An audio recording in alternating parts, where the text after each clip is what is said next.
Boa noite a todos. É uma alegria novamente estar aqui, compartilhando com vocês esse momento de aprendizado e de troca de sentimentos, de pensamentos e de vibrações espirituais. Vou começar com uma pergunta que é muito importante, eu acredito para todos nós, porque quem não faz pode começar a fazer. Ela pergunta assim: como deve ser feito o culto no lar? Quais os benefícios? Na verdade, eu até prefiro chamar evangelho no lar, tirando a palavra culto, porque culto é uma palavra muito pesada, que tem uma tradição desde a Idade Média ou antes dela, né? De culto, uma coisa assim, cheia de ritual. E a reunião do Evangelho no Lar, ou simplesmente Evangelho no Lar, não precisa ter essa conotação de culto. Tem que ter, com certeza, a seriedade, né? Alguma metodologia para facilitar essa reunião. Mas não, necessariamente não precisa ser um culto. Como deve ser feito? Primeiro, horário marcado. Então, verificar com toda a família que horário que é possível fazer essa reunião. Muitas famílias fazem domingo, sábado, no horário que a família toda esteja reunida no lar. Algumas pessoas fazem na hora do almoço, né? Porque não tem outro horário, então na hora do almoço mesmo, tira 30 minutos e faz ali, se aquele é o horário que a família encontra-se toda reunida. O importante é ter aquele horário fixo. Por que do horário fixo? Porque nessa reunião, para com estes fins que a gente vai falar ali agora, os espíritos benfeitores participam conosco. Então não é uma reunião só dos membros encarnados daquela família, mas participam também os membros desencarnados daquela família. A família espiritual está ali presente, os benfeitores. Então não é uma reunião longa, geralmente 30 minutos, com horário de início, horário de término. Faça uma prece inicial no momento que vai iniciar essa reunião e uma final. Uma prece sincera do coração, pedindo a proteção dos espíritos, a inspiração, né? Aproveita-se para agradecer algum momento, ou pedir para algum parente ou conhecido que esteja precisando de uma vibração, uma prece normal. E aí faça uma pequena leitura de um livro com uma mensagem de cunho evangélico. Não precisa ser o próprio Evangelho segundo o Espiritismo. Pode ser ele, pode ler alguma mensagem. Mas pode ser, por exemplo, aquela coleção do Emmanuel de estudo de versículos evangélicos, Fonte Viva, Vinha de Luz, livrinhos com uma mensagem que nos eleva, que nos faz sair um pouco dessa materialidade, né, dessas notícias daqui do mundo, e erguer sobre o mundo e ver com uma percepção mais ampla, mais assim, uma percepção mais transcendente da realidade, que transcende essa realidade. E aproveita-se essa mensagem para fazer comentário, o pai, a mãe, o irmão ali, e verificar como é que está a conduta dentro do lar, e um debate amoroso, né? Então, nesse momento aí, os espíritos se aproximam, pode-se colocar uma água sobre a mesa, como é colocado aqui, e os espíritos, no momento da prece, vão fluidificar a água, vão tornar aquela água com elementos para providenciar, se for necessário, um restabelecimento energético, etc. Então, é uma reunião que visa, geralmente semanal, que visa esse contato e essa proteção do lar. Quais os benefícios? São enormes o benefício. Lá em casa a gente faz desde que as menininhas eram de colo, participavam do Evangelho de colo e hoje continuam participando. Já tem uma que está fazendo 15 anos, outra está com 8 anos e participam junto com a minha esposa semanalmente dessa reunião. E é bom que já passaram vários livros para o nosso Evangelho. Já passou as obras de Hamed, já passou as obras de Emmanuel. Quer dizer, no decorrer do anos a gente acaba estudando um tanto de obras ali em família, todo mundo junto. Então a espiritualidade participa, fluidifica a água, né? Faz uma limpeza energética ali na residência. Então é muito bom o Evangelho no lar.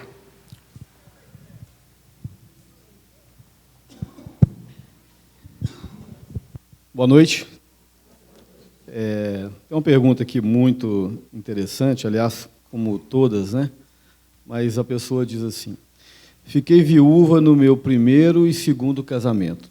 Estou no terceiro. Eu que não quero casar com você. Mas deixando as brincadeiras de lado, amei os 2 maridos, mas este homem que encontrei hoje supera os 2 em tudo. O nosso amor é forte, bonito, companheiro, nos entendemos só de olhar. Eu tenho certeza que já nos encontramos em outra vida, provavelmente, né? Nos amamos tanto que qualquer separação, seja para o que for, dói muito. É normal? Fale-me desse sentimento. Olha, quem sou eu para poder falar de um sentimento desse, né? Aliás, sentimento é uma coisa tão difícil da gente dimensionar e explicar. Mas eu admiro você por esse sentimento, acho que é normal, sim. Eu acho que é isso todo que nós buscamos, né, dona Nilce? Nas nossas relações, sejam relações conjugais, nas nossas relações familiares, de amizade, né? Eu acho que nós estamos aqui na Terra exatamente para isso, para desenvolver esses sentimentos, né? Purificar, né, esses sentimentos. Tem uma fala do Emmanuel muito bonita, que ele diz mais ou menos assim: no começo era a lei de atração. A atração se depurou e tornou-se sensação nos vegetais. A sensação se depurou e tornou-se instintos nos animais. Os instintos se depuraram e tornaram-se sentimentos nos homens. E os sentimentos vão se depurando até tornar-se o amor. Amor é o sentimento por excelência. Então, se você já consegue sentir isso para o seu companheiro, denota uma pessoa que já conseguiu e já está conseguindo desenvolver esse sentimento, que eu acho que é a busca de todos nós, encarnados e desencarnados. É o que eu penso. Boa noite a todos. Alegria estar aqui novamente. A pergunta que nos chega é a seguinte: existem espíritos apegados ao corpo nos cemitérios? E, na verdade, são 2 perguntas. E a segunda é: existe algum trabalho da espiritualidade nesse sentido? A gente sabe que existe, sim. Existem espíritos apegados ao seu próprio corpo, sim. Tanto nos cemitérios, né, como espíritos que ficam rondando o seu ambiente doméstico também, após o desencarne. Nas suas atividades cotidianas, nas atividades que eles estavam acostumados a exercer, tá certo? Então, dependendo do nível de apego desse espírito, o trânsito dele aqui pelo mundo material vai ser maior ou menor, né? Chico Xavier, nesse sentido, ele dizia algo muito interessante, que cerca de 3/4 dos espíritos que desencarnam ficam por aqui mesmo, durante algum tempo. E os espíritas estão incluídos, né? Então, de a cada 4 espíritos, 3 ficam aqui durante algum tempo, até se conscientizar, né, um pouco mais, até oferecer condições para essas equipes de socorro da espiritualidade, que está sempre atuando em benefício desses espíritos que deixam o corpo. Independente do mérito espiritual, os espíritos estão sempre em volta deles. Se a gente for pegar André Luiz, quando ele desencarnou, né, e foi ali estagiar no umbral, Clarencio estava cercando André Luiz por todo momento, esperando dele alguma abertura no sentido vibracional, a fim de que ele pudesse atuar no sentido de estar socorrendo aquilo ali. Mas até chegar esse momento, ele precisou passar por algumas amarguras, né? precisou se ver um pouco assim, destituído do seu orgulho, né? E no momento em que ele se colocou numa posição de humildade, em que ele elevou o nível vibratório, ele conseguiu perceber a presença de Clarencio. Então Clarencio estava vendo ele, estava querendo socorrê-lo, mas ele não estava vendo Clarencio pela situação espiritual da que ele se encontrava. Então, muitos de nós também vamos ficar aqui, né, por algum tempo. E é uma coisa muito interessante, se a gente for parar para analisar. Quer ver um exemplo? Quando marimbondo faz uma casinha no alpendre da casa da gente, e a gente vai lá e destrói a casa dos marimbondos, coloca fogo, né? Destrói, eles não ficam rondando por ali algum tempo, sem a casinha? Porque aquele ali era o ponto de referência que eles tinham. Então nós também vamos ser assim. Quando a gente desencarna, o nosso ponto de referência, né, os nossos costumes habituais, até eles se desfazerem do nosso psiquismo por completo, leva um período menor ou menor de tempo, né? Então, esse socorro da espiritualidade não vai partir só da espiritualidade desencarnada também. Dos encarnados também existe o auxílio em favor dos desencarnados, dos que acabam de desencarnar, através das orações, através das preces. Se a gente for retornar ao exemplo de André Luiz, a gente vai perceber que teve uma senhora que ele atendeu na época que ele era médico, né? E ele atendeu ainda com má vontade a senhora, e aquela prece que ela nunca se esqueceu do bem que ele tinha feito para ela, foi fundamental, né, para o auxílio, né, para o resgate de André Luiz nas zonas inferiores. Então, tanto existe um trabalho da espiritualidade nesse sentido, como também existe um trabalho dos encarnados nesse sentido. Certo?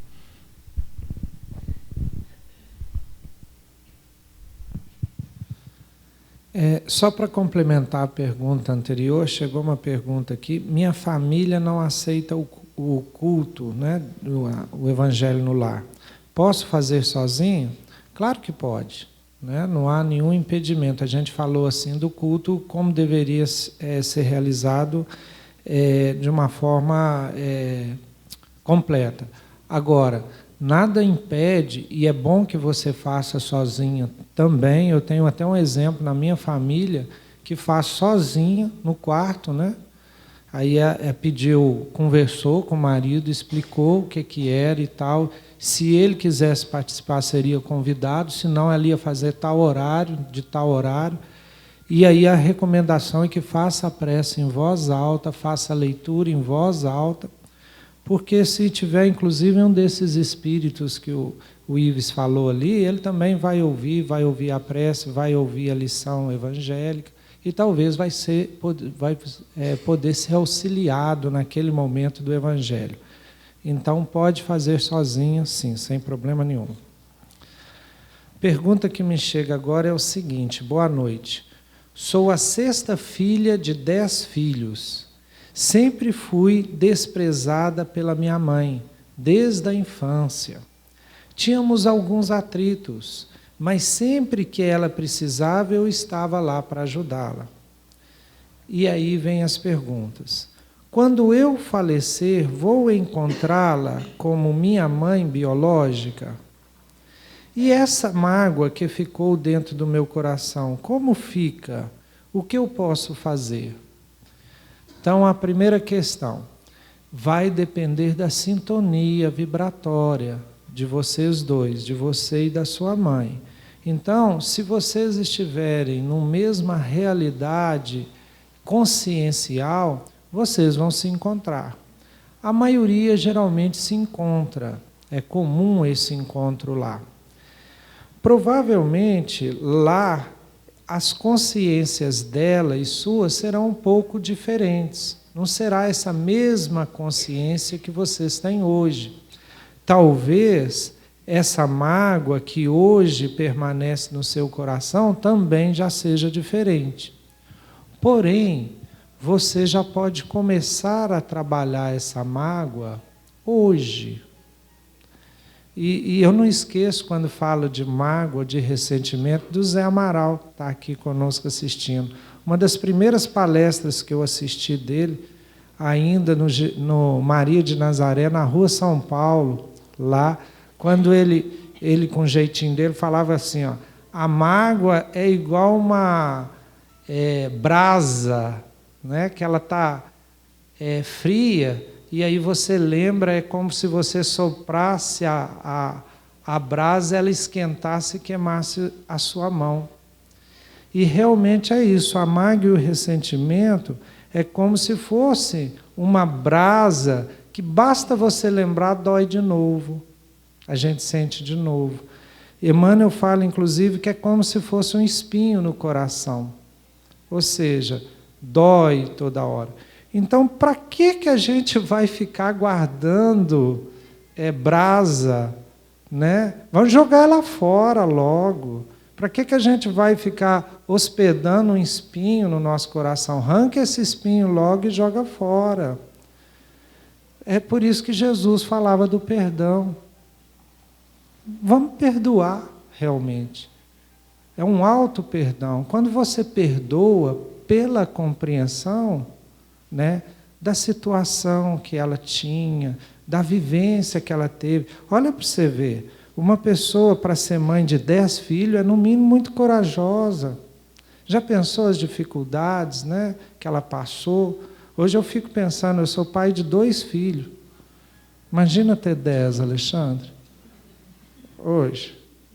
Então, quer dizer, quando a gente vai compreendendo, a gente vai aumentando o nosso tamanho espiritual, a gente vai perdoando. E aí a gente vai soltando essa brasa, vai tirando esse espinho do nosso coração. Então, o meu desejo para essa pessoa que fez o pedido, né, a minha prece por ela, é que realmente consiga já soltar essa brasa agora, né, que consiga tirar esse espinho do coração agora, para quando esse encontro acontecer, ela já esteja mais aliviada dessa mágoa. Complementando o que o Jomar disse, tem uma afirmativa do Emmanuel que diz assim, que é exatamente no cadinho do lar que se fundem e se refundem os corações mais endurecidos, né? Então, é exatamente nessa estrutura nuclear consanguínea aonde que vem exatamente para depurar esses resgates do passado, né? Existem novos espíritos, porque se somos encarnações, quantidade de espíritos... Bom, está meio confuso aqui, mas a pessoa quer saber se existem novos espíritos ou se sempre são os mesmos espíritos que vão reencarnando, né? Bom, existe sim, Deus trabalha sem parar. A criação de espíritos, de mundos e de seres, ela é constante, a dinâmica cósmica, a engenharia divina, ela é constante, né? É ainda um grande enigma para nós, é um grande mistério, um mecanismo da criação do espírito, né? E não há nada de errado nisso, nós não sabemos tudo ainda. Inclusive fizeram uma pergunta semelhante ao Emmanuel, se ele sabia como se dava o processo e o tempo da criação do espírito. Ele disse que não. Na esfera espiritual onde eu estagio é para nós outros uma incógnita. Então, foi uma forma elegante que ele teve de dizer que não sabia. Então, nós não sabemos tudo, porque nos falta, como dizem os espíritos, um quê de intelectualidade, um quê de espiritualidade para entendermos certas coisas. Mas o que nós temos convicções e certezas, segundo os ensinamentos dos espíritos, é que Deus cria o tempo todo, e essa criação é permanente. E que nos sugerem também que nós somos criados simples, ignorantes e perfectíveis. Simples na nossa estrutura atômico-molecular, ignorantes, porque obviamente não tínhamos conhecimento algum, e perfectíveis porque nós somos perfeitos. Nós só não estamos perfeitos. Nós vamos conquistar a nossa perfectibilidade exatamente do processo das evoluções. E também sugerem os espíritos que, como princípios inteligentes, nós estagiamos nos reinos inferiores da criação. Alguns pensadores espíritas dizem que nós estagiamos no mineral, no vegetal, no animal, no hominal, como princípios inteligentes. Até chegar no reino de humanidade, onde estamos hoje, aí nós temos um upgrade no processo de evolução. nós desenvolvemos a razão, né, e criamos uma coisa que é chamada senso moral. Desenvolvemos a consciência e começamos a depurar os sentimentos. E de encarnação em encarnação, vamos adquirindo a nossa maturidade espiritual. Então, a dinâmica da vida, da criação divina, segundo a gente pode interpretá-la na doutrina espírita, é mais ou menos assim, mas evidentemente que é muito mais complexo e muita coisa ainda nos faltam condições de aprofundar nesses entendimentos. Na questão 17 do Livro dos Espíritos, o Kardec pergunta se nos é permitido adentrar, descobrir todas as coisas. Deixa eu ver aqui se é exatamente isso. É dado ao homem o conhecimento do princípio de todas as coisas? Não. Deus não permite que tudo seja revelado ao homem neste mundo. Então, quando diz que Deus não permite, não é que Deus proíba, é que realmente nós não temos uma condição, Mário, intelectual e espiritual de entender certas coisas.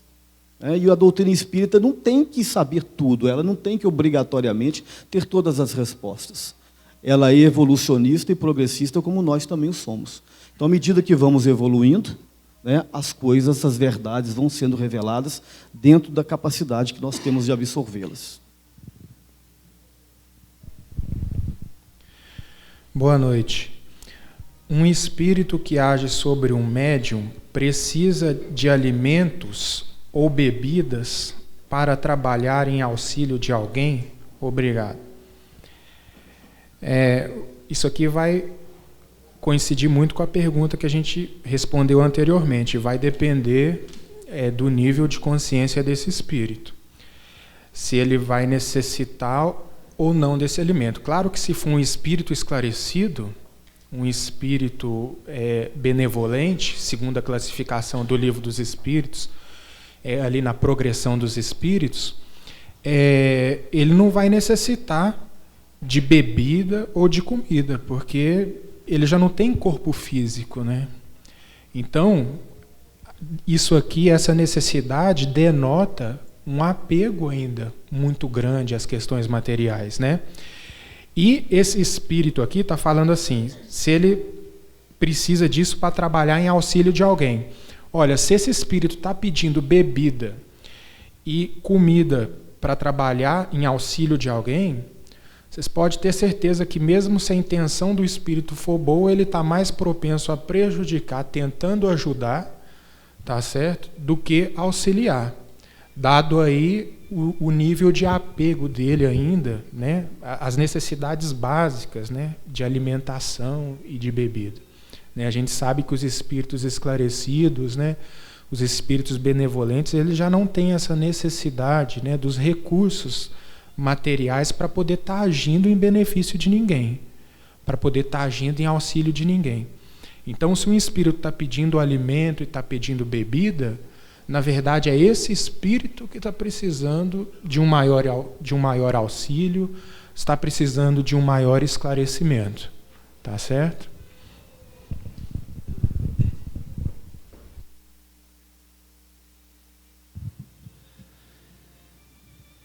A Bíblia diz que a gravidez de Maria de Nazaré foi um ato do Espírito Santo. O que o Espiritismo conhece a respeito? É verídico? Ou Jesus é filho de José? Por que a Bíblia nega o fato do pai biológico de Jesus ser José? E por que ele mesmo, Jesus, não diz nada a respeito? Pergunta difícil essa, hein? Vamos por partes, então. A Bíblia diz isso, vamos pegar lá Mateus, no primeiro capítulo, né? Fala da genealogia de Jesus.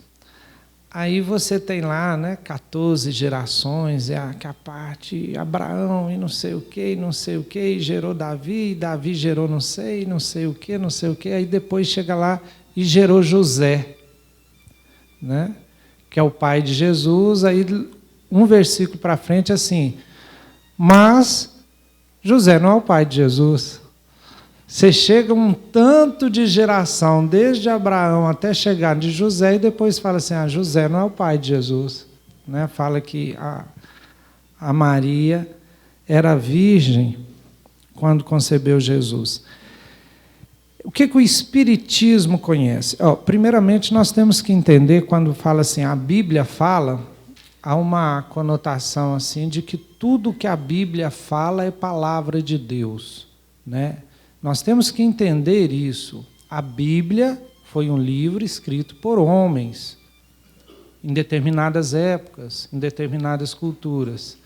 Tem parte da Bíblia que tem origem divina, que realmente representa a lei divina, que não mudou de 3.000 anos até hoje. Os 10 mandamentos é um exemplo da lei divina no Antigo Testamento. O não matar é válido daquela época até hoje, né? O não roubar, etc. Agora, tem parte da Bíblia que são leis humanas que eram válidas para aquela época. Né? Nós não vamos hoje apedrejar as mulheres como daquela época. Aqueles mitos que eram descritos lá, hoje a gente tem que interpretar de outra forma. E a parte dos evangelhos não foi Jesus que escreveu, foram pessoas que escreveram depois da diáspora, depois que os judeus foram expulsos de Jerusalém, destruída pelos romanos. Então, tudo que tem ali foram contando e depois copiando, traduzindo. Então, a gente não tem assim, certeza absoluta de nada que está escrito lá. E esta referência, igual eu pergunto assim, por que a Bíblia nega o fato do pai biológico de Jesus ser José? Das maioria das adulterações, digamos assim, do texto original, era para encaixar Jesus segundo as profecias do Antigo Testamento. Houve tentativas, em várias partes do texto, de Jesus ser encaixado naquele Messias que o povo judeu esperava. Quer ver um exemplo? Aonde que Jesus nasceu? Aonde? Belém? Será mesmo? É uma das coisas que os historiadores dão um pouco crédito, sabe? Dele ter ido, a história assim é muito esquisita, de ter saído para fazer uma coisa lá em Belém. A maioria dos historiadores acredita que Jesus tenha nascido em Nazaré, por isso que ele era chamado Nazareno. E lá parece ter sido a origem dele. Mas deram um jeito de encaixar porque as profecias falavam que o Messias deveria nascer em Belém. Aí inventaram aquela história lá e acrescentaram no texto para Jesus ser encaixado nas profecias. Então, é uma das respostas que eu tenho, não sei se os companheiros têm outra. Agora, o que o Espiritismo diz? O Espiritismo diz o seguinte, que Jesus, como a autoridade máxima moral planetária, ele quis passar por tudo que nós passamos e mostrar que era possível ser vencedor, apesar da matéria densa, apesar da infância, apesar da rudeza da época dele, apesar de tudo. Então, eu até acredito que os espíritos superiores quisessem transportar, digamos assim, a gente já viu eles transportando matéria muito maior, como é que chama? Um espermatozoide de algum outro ser e transportar para o útero da Maria, seria possível com um fenômeno mediúnico de efeito físico. Só que eu acho que Jesus não se submeteria a isso. Eu acredito que ele deve ter passado por todo o processo. Por exemplo, tem gente que fala que Jesus não sofreu na cruz. Uai, se ele não sofreu na cruz, então ele trapaceou, né, Zé? Trapaceou. Ele deu um jeito de dar uma trapaceada, porque ele tinha que mostrar que mesmo no pior sofrimento, ele ainda manteve a sua doutrina, né? Pai, perdoa-os, eles não sabem o que fazem. Então, quer dizer, ele passou por todas as dificuldades como ser humano, como cada um de nós, e mostrou que era possível ser vencedor de tudo isso, né? De vencer o mundo, do mundo que o jeito é. Se ele arrumou um jeitinho de não sofrer, né, alguma coisa fora das leis naturais, ele de alguma forma trapaceou, que não era o sentido da missão dele. A missão dele era passar como homem por todo o processo de humanidade, sofrendo as dores, as calúnias, né, tudo daquela época, e mesmo assim deixar um exemplo imorredor, um exemplo eterno, inesquecível, para todos nós nos mirar, para todos nós nos orientar pela doutrina e pelos exemplos que ele deixou. Esses fatos bíblicos e evangélicos, eles são tão polêmicos que o Kardec, quando foi escrever o Evangelho segundo o Espiritismo, ele esclarece na introdução do mesmo o seguinte, que os evangelhos estão divididos em 5 partes, tecnicamente falando. Os atos comuns da vida do Cristo, as palavras que deram origem aos dogmas da Igreja, as predições, os milagres e o ensinamento moral de Jesus. Então, ele dizia o seguinte, o que importa verdadeiramente é o ensinamento moral de Jesus.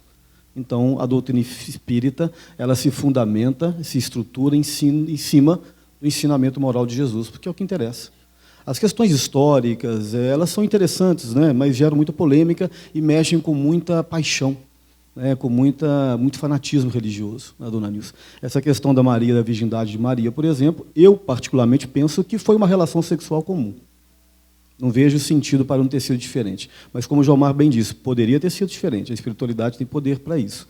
Mas a virgindade de Maria, eu acredito, é a virgindade espiritual, não é a virgindade física. Isso pouco importa. Então, mas só que as pessoas tendem a levar tudo para o campo material. Ah, não, ela era virgem, imaculada, né? Então, e acho que isso aí não diminui nada se ela teve relação sexual. Absolutamente. Né? É um ponto de vista pessoal, tá, gente? Antes que alguém não concorde. O que é um direito também.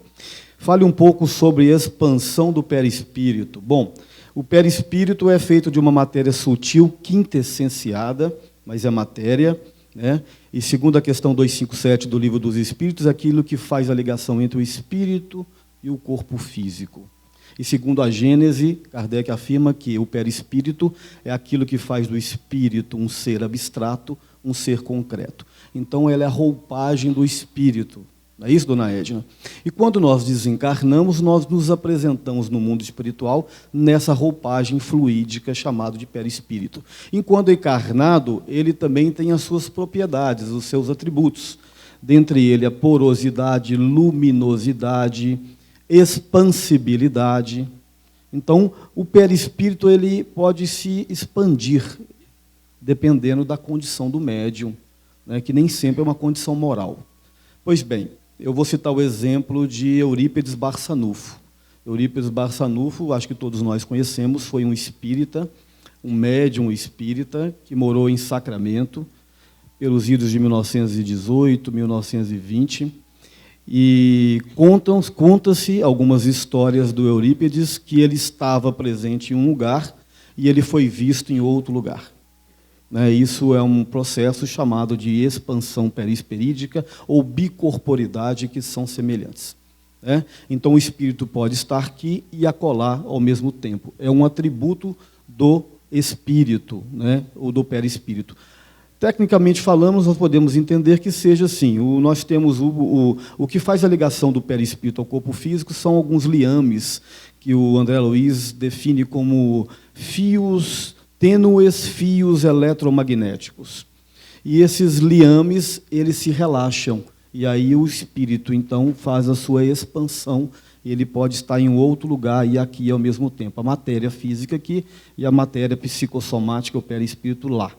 Então, tem várias histórias do Eurípides Barçanufo. Uma, inclusive, está num CD que conta sobre a vida dele, que é narrado pelo Lima Duarte. E é uma vida belíssima. Eurípides Barçanufo é um desses baluartes da doutrina espírita. tanto moralmente quanto intelectualmente. E aí conta-se uma história que ele estava dando aula no colégio que se chama Allan Kardec, fundado por ele, que existe ainda lá em Sacramento, né, Ives? E, de repente, ele se emudeceu. E os alunos ficaram meio assustados, ele ficou parado, emudecido, e ficou um tempo assim. Até que ele voltou a si, depois de alguns minutos. Passado um tempo, ele disse assim, vai entrar uma pessoa por essa porta, e essa pessoa vai me chamar para ir lá numa fazenda do fulano de tal, do coronel fulano de tal. Pois bem, passado alguns minutos, o capataz bate na porta e vem chamá-lo para poder socorrer a mulher do coronel que estava em trabalho de parto e estava por morrer. Aí o Eurípides disse para ele, olha, eu já estive lá, está tudo bem, pode ficar tranquilo. Aí o capataz disse, não, o senhor não esteve lá não, o senhor vai agora, nem que seja amarrado, o senhor vai. Colocou ele em cima do cavalo e fizeram uma viagem de 2 horas de cavalo. E o Eurípides, não é possível, né? Aí chegou lá, o coronel falou assim, senhor Eurípides, que bom que o senhor voltou. Está tudo bem com o neném, minha esposa também. Por que o senhor voltou? É porque o seu capataz me obrigou a voltar. Ele já tinha estado lá, tinha ajudado no trabalho do parto, tinha virado o neném nasceu nesse momento em que ele estava no processo de bicorporidade ou expansão perispirítica. Uma outra história que também conta nesse CD, e também estão nos livros por aí, ele também estava dando aula lá no liceu, e ele narrou para os seus alunos o acontecimento do Tratado de Versalhes, que acontecia naquele momento na Europa. Logo depois do final da Primeira Guerra Mundial, 1918, as potências da época se reuniram e traçaram o Tratado de Versalhes, e ele narrou com detalhes, com riquezas de detalhes, dona Nilce, quem estava presente, o príncipe tal, o rei tal, o general tal, o que foi tratado, e os alunos escrevendo tudo aquilo que ele falava. Aí ele voltou para si, né, o fenômeno terminou, passado aí 30, 40 dias, chegaram as notícias da Europa, exatamente checando com tudo aquilo que ele tinha relatado. Então, o fenômeno é raro, mas ele é possível. E existem a expansão perispirítica que fazem os médiuns também, e nós, como estamos em sonho, em dormindo, em sonho, em desdobramento. Nós expandimos perispiriticamente e o nosso corpo espiritual se desdobra e entra nas regiões espirituais. Pelo mesmo fenômeno. Há um relaxamento dos liames perispirituais e nós entramos em conexão, em contato com o mundo astral. E aí nós encontramos com espíritos amigos desencarnados, com parentes e com muitos encarnados também. Porque nos encontramos também no mundo espiritual. Então é isso que a gente pode dizer. Bom, e só para a gente ter uma noção da grandeza desse espírito, conhecido como Eurípides Barçanufo, no livro da Corina Novellino, não é? O Eurípides Barçanufo, O Homem em Missão, fala de um episódio da vida de Eurípides, de um encontro do Eurípides com o próprio Cristo, em desdobramento. Ele sentiu-se subindo até regiões celestiais, e ele tem um encontro com o próprio Cristo, que estava reflexivo, né? E Eurípides, imbuído daquelas energias colossais, né, que estavam tomando conta dele naquele momento, não conseguia nem avançar e nem recuar. Ele ficou paralisado, tamanha energia espiritual daquele ambiente, daquela dimensão espiritual. E ele percebeu Jesus reflexivo, né? E aí ele, com muito esforço, ele pergunta: Senhor, por que você choras? Por que está assim? E aí ele não obtém resposta. No que ele pergunta pela segunda vez: Senhor, por acaso choras pelos descrentes do mundo? Aí Jesus responde: não choro pelos descrentes do mundo, choro por aqueles que conhecem meu evangelho, mas não o praticam. Então esse foi um episódio, assim, só para a gente ter assim, a noção, né, da grandeza do espírito de Eurípides Barçanufo. A pergunta que chega aqui é: o homossexualismo pode interferir na evolução espiritual? Bom, pergunta complicada para mim essa aqui. Mas, se a gente for analisar o livro Vida e Sexo de Emmanuel, ali no prefácio do livro Vida e Sexo, Emmanuel fala assim, que em matéria de sexo é importante considerar não proibição, mas educação, não abstinência imposta, mas controle, não impulso livre, mas responsabilidade. Fora disso é teorizar simplesmente e ter que reaprender com a experiência tantas vezes quanto se fizerem necessárias. Então, Emmanuel está dizendo com isso uma coisa fundamental para a gente compreender. A questão não é o homossexualismo ou o heterossexualismo. A questão é a conduta perante o sexo. Então, o que vai interferir na evolução espiritual certamente é a aplicação do sexo, né? A questão da promiscuidade, a questão do controle, seja hétero ou seja homo.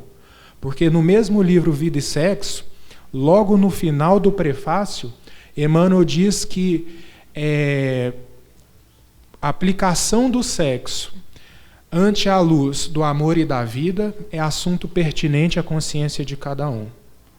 Então, mesmo sendo homossexual ou mesmo sendo heterossexual, o que vai determinar que a sua conduta no campo da sexualidade interfira, né, na sua evolução espiritual é justamente o nível de consciência que você tem na aplicação dos recursos que a sexualidade representa, né?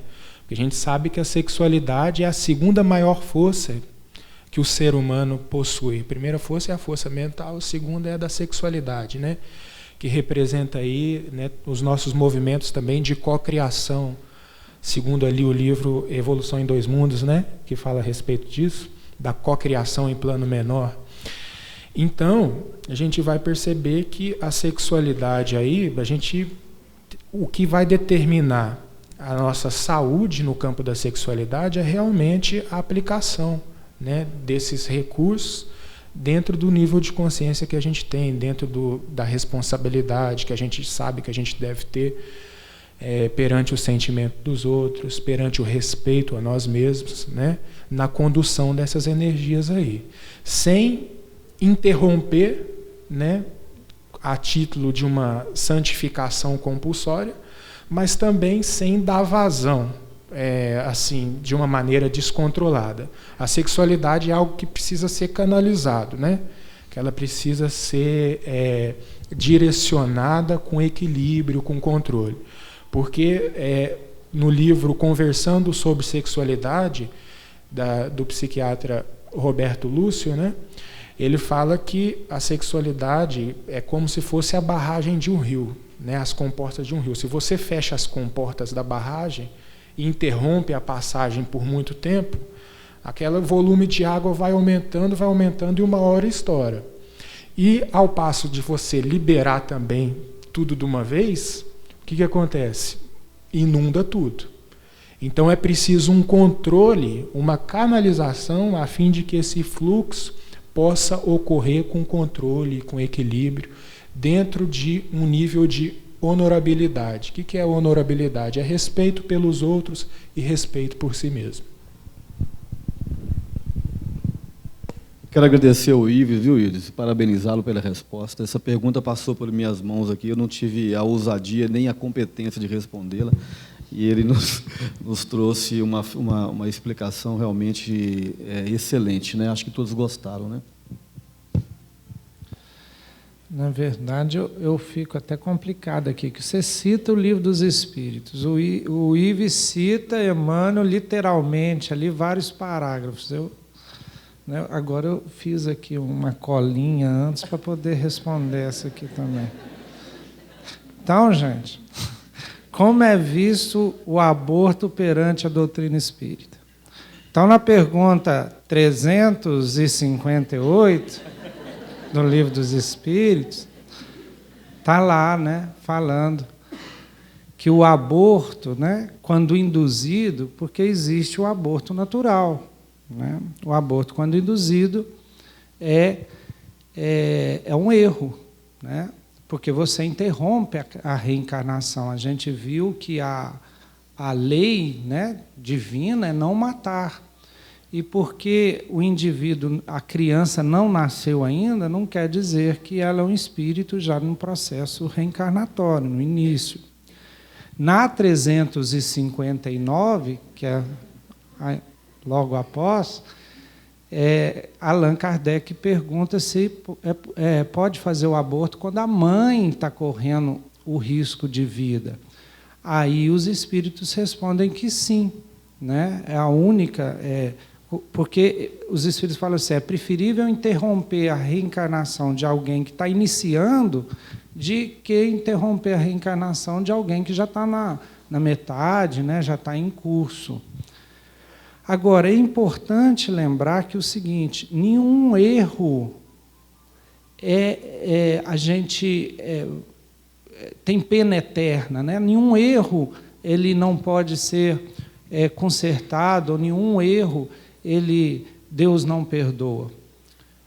Deus, que é o exemplo de perdão, ele vai nos permitir, de diversas formas, a gente resolver, consertar os nossos erros.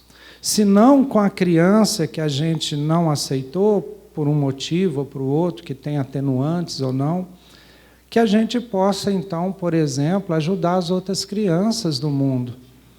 Por exemplo, tem tanta criança precisando de adoção, tem tanta criança precisando de carinho, de amor, e já que por um motivo ou outro talvez a gente não foi mãe de uma criança, por que não adotar uma outra?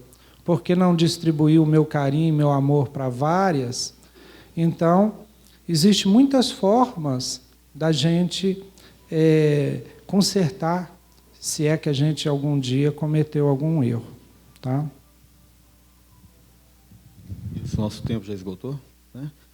Completando só o que o Jomar falou, a doutrina espírita ela não faz, ela pelo menos nos incentiva a não fazer qualquer tipo de julgamento, de análise, né? Nós não temos direito de julgar, até porque é exatamente entre esses erros e acertos que nós evoluímos. E tem uma fala do João, expressando um pensamento de Jesus, que diz que o amor cobre uma multidão de pecados. Então não há nenhum erro que nós cometemos que não possa ser apagado com a construção do amor, né?